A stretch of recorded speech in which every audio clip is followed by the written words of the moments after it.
Hi everyone.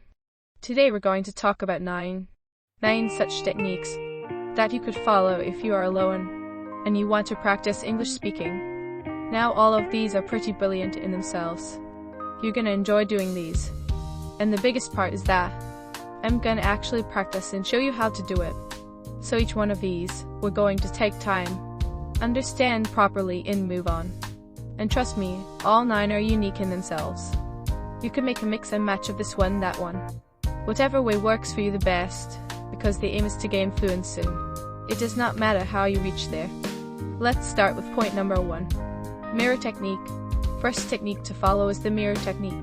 I have spoken about this one in my previous videos, but let me show you how to do this. But the good part about this technique is that there is actually a person in front of you, so there is this problem that you do not have anyone with whom to talk with whom to practice your fluency or English with.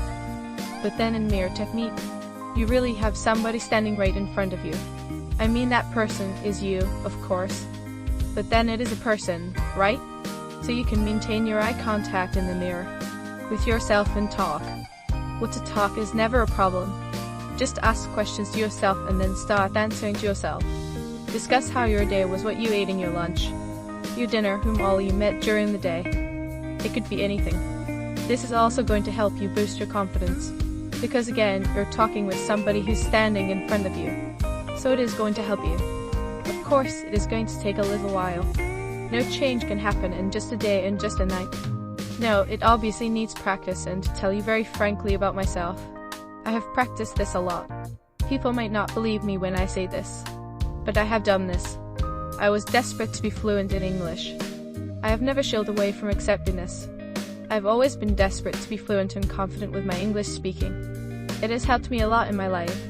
By the way, so yes, this was one thing I would do a lot, but yes, it was not a technique that I was following to improve my English. I was using this as a way of talking with myself. I was just being friends with myself. I was just being expressive about how I was feeling, and this is what I was doing while I was talking in front of the mirror with myself. I was just being friends with myself. I was just expressing my emotions and how I was feeling. Unknowingly, subconsciously, I was also improving my English while I was doing that. So this is first technique that you could follow. Let's move on to the second one. Now this one is a craze these days. ChatGPT. I'm talking about ChatGPT Conversations. This is a brilliant technique and it's new. So it's fun because this is something that you've not done in the past. Let me tell you how to do this. Simply, ask ChatGPT to create a conversation in English between two friends, or between mother and daughter, or it could be anyone. Just give it 2 characters. Let me tell you the prompt. Hey ChatGPT, give me a conversation of 5 minutes length between 2 friends. And then ChatGPT is gonna instantaneously develop a conversation for you. And then you start practicing those conversations aloud. You first become friend 1. Say the sentence and then become friend 2. Speak the sentence. Make sure you do it with all the intonation, articulation. Be very specific. Be clear with your sounds. Say those words in a way that you would say when while actually speaking with a friend, so use that tone. Don't just repeat the words, don't just call them out. You have to actually get into the character and speak those words. That's how you practice your spoken English. So yes, get into the character of friend 1. Speak those lines. Then get into the character of friend 2. Speak the lines.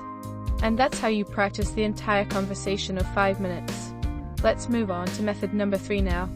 Describe picture. Now method number 3 involves you describing a picture. This can be done in 2 ways. First way is go to aloud.com/picture. We made this tool and surprisingly, too many people are actually still using it in the last 2 years. It's been so many people are visiting the page and using this page to describe pictures. So it's just very simple. A picture would open up and you start talking about the picture. You could probably talk about the emotion that you see in the picture, the colors that you see in the picture, about the person or maybe a ship or a car or landscape. Whatever is there in front of you, just start talking about it. It's just a small practice of maybe 3 or 4 minutes, 2 or 3 minutes. Whatever you are comfortable with. So this is one way you could practice describing a picture. Another way to start describing a picture is not going to the website, but actually just do this like a director of a movie. Right in front of me, what all do I see? So I see a massive light in front of me. I see a camera setup, I see a mic in front of me. I see some curtains.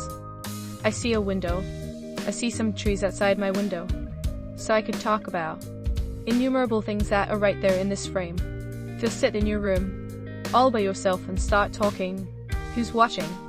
And why do you care even if somebody is? You've got to learn, right? You've got to put in effort. Let's move on to point number 4. Roleplay. Next way to practice your spoken English and your fluency in English is to play roleplay with yourself. Yes. So assume 2 characters. Let's say there is one character interviewer, and there is another character interviewee. And then you could assume one character, or maybe both the characters. Whatever way you're comfortable. If I were you, this is how I would do. I would first become the interviewer, ask a question to myself, and then become the interviewee and answer to myself. Example, something like, "Hey, what's your name?" "Hi, my name is Alina Rise. So what interests you in this job?" "I love this company. Whatever I've heard about this company is so amazing. So I would love to be a part of this organization. What makes you different from others?" "I'm a YouTuber with 4.5 million subscribers. It makes me a lot different from others. Just being that here." Let's move on to point number 5. You get the idea now, right? So this is how you can practice assuming 2 characters and sit alone. Do it by yourself. You don't need people to practice your spoken English. It's seriously just an excuse you're giving yourself for so many years now. Start doing something different. Stop complaining. That is one sure short way of success. Point number 5 for you. Subtitles. Next way is reading out subtitles and mimicking them. Let me show you how to do this. So as you saw, you open TV and you play any English show with subtitles. Now take the remote in your hand. Play a sentence. Pause the sentence. Remember, we are not here to watch the TV show and enjoy. We are here to practice our speaking. So you pause the show every time there's a dialogue, a subtitle on the screen. Pause it, say those words out. After saying those words, then you play. Then the screen goes on and there's another subtitle on the screen. You pause the screen and you say those words out. It's simple. It's entertaining because you will be catching on the story a little bit too. Try and do it alone, because that way you will be able to focus more. And try it with all the emotion in your voice. Do not be robotic. Don't sound like a robot. Sound like a human when you're doing that. Let's move to point number 6. Now, the good part about this technique is that it helps you with your vocabulary because these are English shows, and these are native English speakers talking in their language. So you get to learn new words. Another thing is that you would get to practice your pronunciations because most of the times we make a lot of mistakes with pronunciation. And when I say pronunciations, I don't just mean no, I'm not talking about B's and W's. I'm not talking about B's and W's. How words with letter V are pronounced differently from words with letter W, though they sound very similar.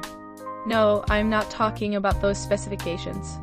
I'm talking about the actual pronunciations, something like how humane is different from human. But many people would not understand the difference between the 2 words. But when you see it on a show, you understand it better. So you improve your vocab, you improve your pronunciation. And at the same time, there's a certain repetition that will happen in a lot of words that helps you build your vocabulary a lot, because these spaced repetitions is actually a very good technique to remember good words. It's a technique of pedagogy which is taught to teachers when you are to become a teacher. This is a technique that is taught here. No, I never learned it, but I've heard about this. Let's move on to point number 6, finally. Reading aloud. Reading aloud. This is something that I have done for years. What do I mean by doing it for years? Did I actually do it in my room number? No. But this was something that was made done to us in our schools a lot. A lot. Like literally every single day when we were at the school, we would practice reading aloud.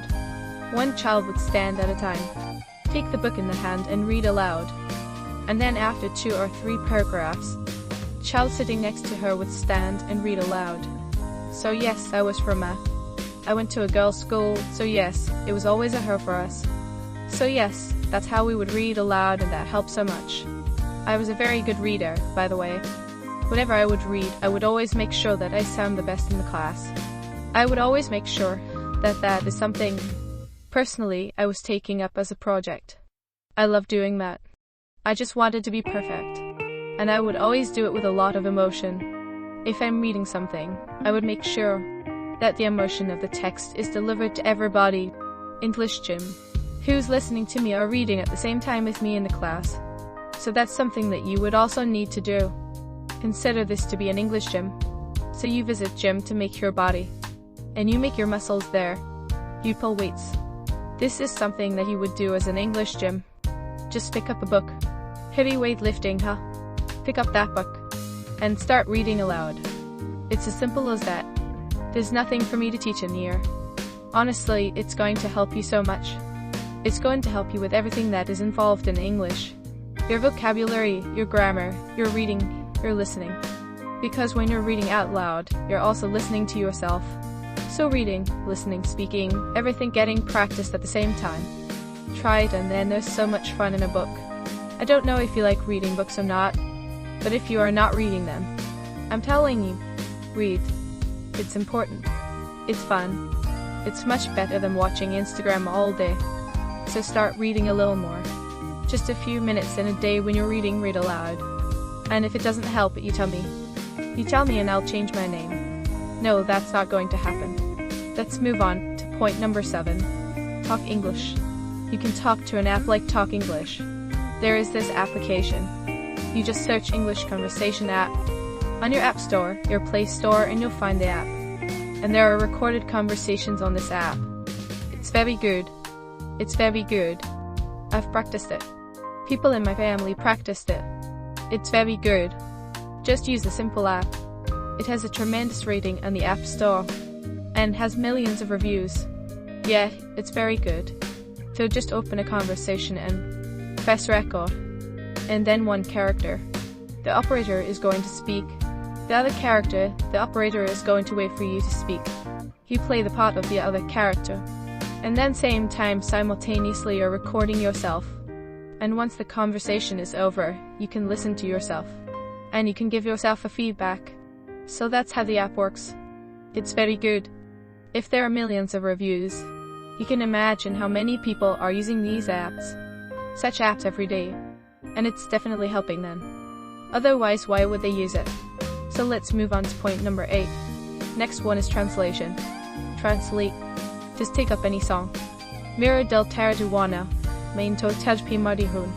Just translate this.